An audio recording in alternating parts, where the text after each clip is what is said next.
Oke guys, balik lagi bersama saya tentunya di sini di SW Channel. Dan pada kesempatan kali ini, seperti biasa, kalau saya upload berarti ada tugas ya. Seperti yang bulan-bulan lalu atau minggu-minggu lalu saya lupa, itu juga saya mengupload video karena tugas. Dan sama seperti hal sekarang, saya juga upload lagi karena ada tugas. Jadi guys, di kesempatan kali ini, seperti ada yang sudah lihat di thumbnail atau di judul, saya akan membahas apa pastinya sudah tahu. Dan sebelum masuk ke inti dari video ini, jadi saya akan memperkenalkan diri dulu. Ada pepatah mengatakan, tak kenal maka tak sayang. Udah kenal tapi kok gak disayang-sayang.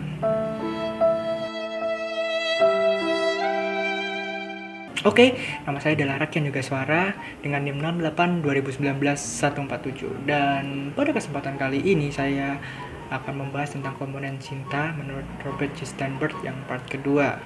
Kalian sudah pasti lihat di thumbnail dan di judul ya, seperti yang di samping ini. Dan sebelum masuk ke inti video dari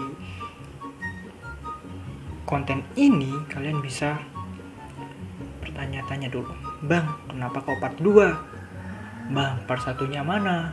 Kok langsung lompat ke 2? Jadi gini guys, tugas yang diberikan oleh saya ini sudah dibagi-bagi. Dan kebetulan saya dapat part 2-nya. Jika Anda ingin melihat yang part pertama atau part ketiga atau part lainnya, silahkan Anda cari di YouTube dan tulis saja sama seperti di judul video ini, lalu ganti partnya doang, part 1, part 2, part 3 dan seterusnya gitu guys. Jadi kita akan mulai ke videonya ini lagi guys. Jadi komponen cinta menurut Robert J. Sternberg part kedua ini bisa dikatakan adalah teori di mana Robert J. Sternberg mengatakan bahwa cinta itu memiliki 3 komponen. Nah, sebelum kita masuk ke 3 komponen tersebut, kita akan membahas dulu siapa sih Robert J. Sternberg. Oke. Robert J. Sternberg itu adalah seorang psikologi. Nah, dari Amerika Serikat yang dia banyak sekali atau mengeluarkan beberapa teori-teori yang ada di dalam pikirannya, terutama adalah teori komponen cinta ini guys. Nah, di dalam komponen cinta ini Robert J. Sternberg ingin membuka pikiran orang-orang bahwa ada banyak sekali komponen-komponen cinta atau bentuk-bentuk cinta yang ada di dunia ini dan yang dimiliki oleh manusia itu tersebut. Nah, sekarang kita akan lanjut ke komponen cintanya guys. Jadi di komponen cinta itu di samping ini itu seperti yang Anda sudah lihat akan membentuk sebuah segitiga. Nah, itu adalah ketiga komponen yang diutarakan oleh Robert J. Sternberg. Dan dari ketiga komponen ini, jika salah satu komponen itu akan hilang atau tidak ada, maka cinta sejati pun tidak akan terbentuk atau akan membentuk cinta, tetapi hanya yang bisa dikatakan seperti orang-orang zaman sekarang itu seperti cinta monyet lah, cinta palsu lah, atau ya cinta pura-pura seperti itu guys. Jadi di komponen tersebut, yang dari 3 komponen tersebut, yang pertama itu adalah komponen keintiman, kalian bisa lihat ya. Yang kedua adalah komponen gairah, dan yang ketiga adalah komitmen. Dan pada video kali ini kalian sudah lihat atau kalian sudah baca bahwa kita akan membahas komponen yang kedua di dalam teori segitiga cinta. Ingat guys, teori segitiga cinta, bukan cinta segitiga. Kalau cinta segitiga kalian cari yang lain saja karena bukan materinya, bukan itu guys. Oke, kita akan lanjut ke slide selanjutnya, yaitu adalah komponen kedua, yaitu komponen gairah ini guys.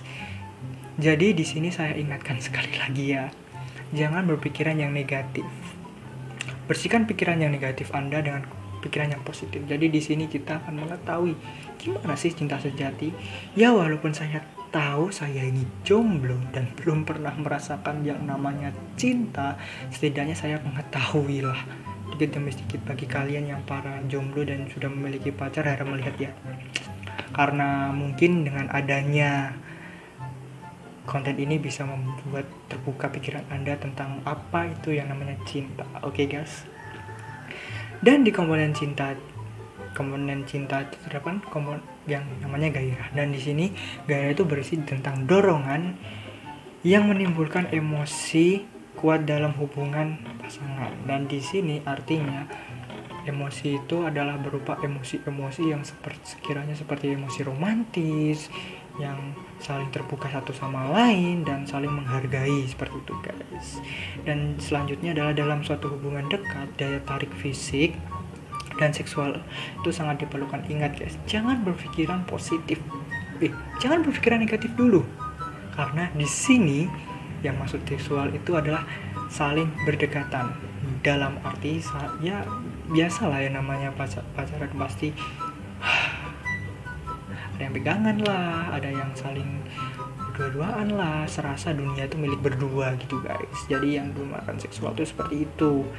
Dan juga kita akan melanjutkan yang tadi, yaitu akan tetapi mungkin juga ada motif lain seperti kebutuhan untuk saling memberi dan menerima perhatian, kebutuhan untuk menjaga harga diri, dan untuk mendominasi. Jadi di sini guys, yang namanya pacaran kan juga perlu, ya bisa dikatakan keuntungan untuk mereka berdua lah. Mana ada kan pacaran yang salah satunya itu merugikan pasangannya, seperti itu guys.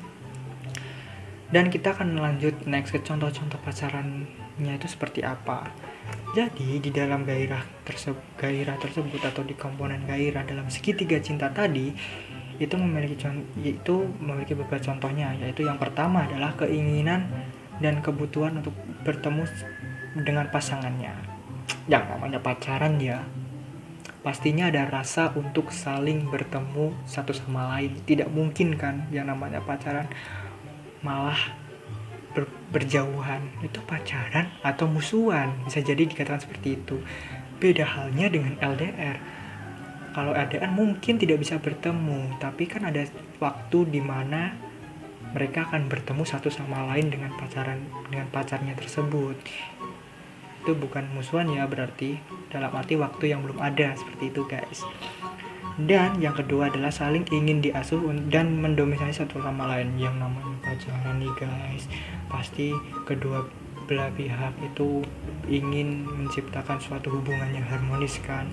Dan hubungan itu pasti diperkuat oleh yang namanya saling membantu satu sama lain, dan mungkin memberikan apa yang dia punya, atau biar sehingga pacar tersebut itu bisa merasa senang terhadap pasangannya, seperti itu guys. Dan yang ketiga adalah memikirkan orang yang dicintai.